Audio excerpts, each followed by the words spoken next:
பங்குனி உத்திரம் அப்படிங்கிறது தமிழ் மாதமான பங்குனியில் உத்திர நட்சத்திரம் வரும் நாளில் கொண்டாடப்படக்கூடிய ஒரு திருநாள் ஆகும். பல தெய்வங்களின் திருமணம் நடந்த நாள் தான் பங்குனி உத்திரம்னு சொல்லப்படுதுங்க. அதனால் பங்குனி உத்திர விரதம் இருந்தால் திருமணம் நடக்கும் என்ற நம்பிக்கை அதிகமாகவே இருக்குதுங்க.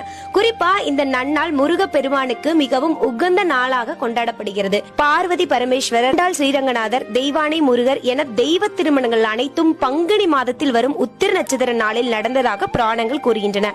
காமாட்சி எண்ணெய் யூசி முனையில் தவம் இருந்து ஏகாம்பரேஸ்வரரோடு ஐக்கியமானதும் இந்த பங்குனி மாதத்தில் தான் என்றும் சொல்லப்படுகின்றதுங்க. பங்குனி உத்திர நாளில் தானம் கொடுப்பது, தர்ம செயல்களில் ஈடுபடுவது மிகவும் புண்ணியமான காரியமாக கருதப்படுகிறது. இவ்வாறு செய்வதால் நம்முடைய பாவங்கள் நீங்கி நட்பெயர்கள் கிடைக்கும் என்பது நம்பிக்கையா இருக்குதுங்க. குடும்பத்தில் ஏற்படக்கூடிய பிரச்சனைகள், திருமண தடைகள் போன்றவற்றை நீக்க பங்குனி உத்திர நாளில் சிறப்பு பூஜைகள் செய்வது வழக்கமா இருக்குதுங்க. இந்த பூஜைகள் நம்முடைய வாழ்வில் நல்ல மாற்றங்களை ஏற்படுத்தி நேர்மாறான எண்ணங்களை வழங்குவதாகவும் சொல்லப்படுதுங்க.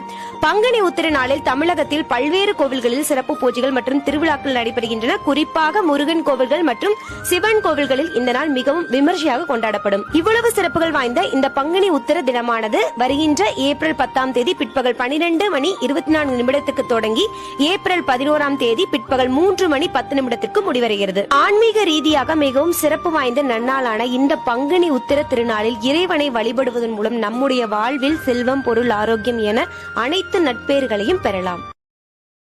Download ShareChat.